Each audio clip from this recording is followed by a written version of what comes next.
statement lang po. Sa situation lang po ng Pangulo.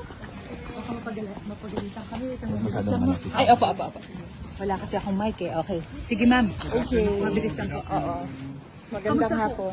Kamusta po si Presidente? Yes, okay naman siya. Nagkita kami ni former President Rodrigo Duterte sa loob. Nandoon pa rin siya sa loob ng hospital. So, hindi pa siguro siya all clear. Base siguro sa assessments ng doctors niya. He's in very good spirits. Meron siyang, tinanong ko siya kung kamusta yung pagkain. Sabi niya meron namang rice. And then, tinanong ko siya kung paano yung ulam. Sabi niya, half-half daw. So, hindi ko alam kung ano yung ibig sabihin ng half-half. Hiniling ko about it. Half-half. Bisaya lang tayo, Bisaya. Oh.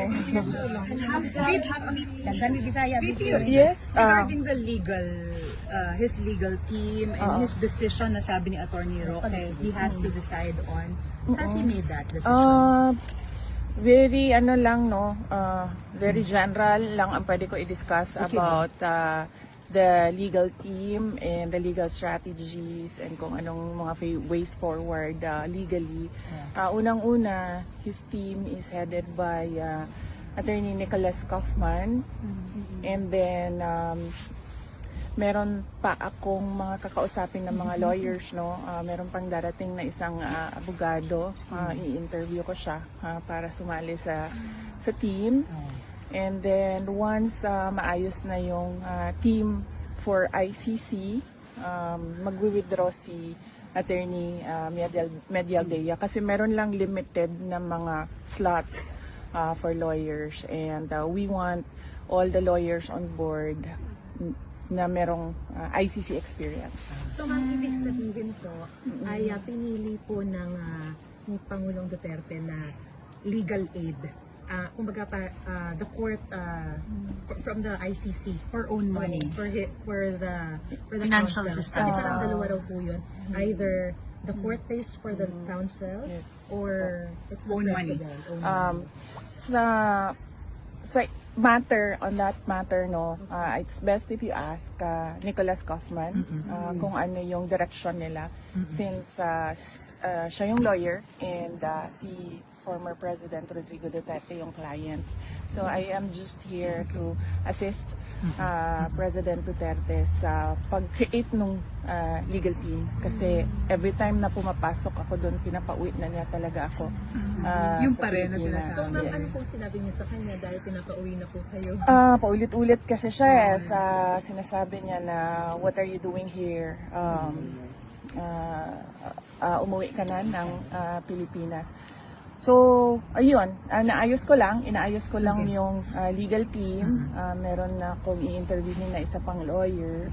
Si Attorney Harry Roque po, hindi po kasama. So far, hindi siya kasama sa legal team, si Attorney Harry. Bakit po? So, dalawa pa lang po. Yung potential na kakausapin pa lang, if ever. Meron na kaming listahan, pero yung isa kasi darating siya dito. So, puro foreign po. Foreign po yun. Yes, oo. Ilan po? Kung ilan, you may have to ask Attorney Kaufman. Bakit po hindi kasama si Attorney Roque? Well, because hindi pa kasi na-establish kung ano yung basis ng pag-stay niya dito sa Netherlands. And we don't want complications ba. Gusto namin nakatutok talaga yung lawyers doon sa kaso. And right now, I heard applying for asylum. He publicly announced that already. No? So we want him to focus on his asylum. And then we want our lawyers to focus on the case. Yun po yung ginagamit yung basis din, no, to be able to get that asylum, sabi po niya. So he can defend the former president. Well, that is a matter that he has to discuss with former President Duterte. No? But right now, he's not nominated as a lawyer. Confident that the former president will be acquitted. I'm very confident of the strongest defense possible, and I'm very confident that he will be acquitted, indeed, even at the earliest stage possible. Can we You say... won't wait for the September 23 confirmation of charges hearing anymore? We will be filing all necessary applications in due course. I'm not prepared to comment on the defense strategy at this moment in time. Okay, thank you very much. Can you say like you have like over 10 cases? 10 cases? 10 cases is a bit generous. I don't think anyone's had 10 cases at this institution. I don't think this institution's even had a lawyer who's represented 10 people. 3? I've represented more than 3 people. More than 3. Are you planning to Thank you. question the form of arrest, Article 59 of the Rome Statute? Once again, The Article 59 of the Rome Statute, Attorney Harry Roque was yes, referring we're on to that point. He was completely denied all his rights in the Philippines. That will obviously be a major argument in the course of his defense. Okay. Thank you very much, sir.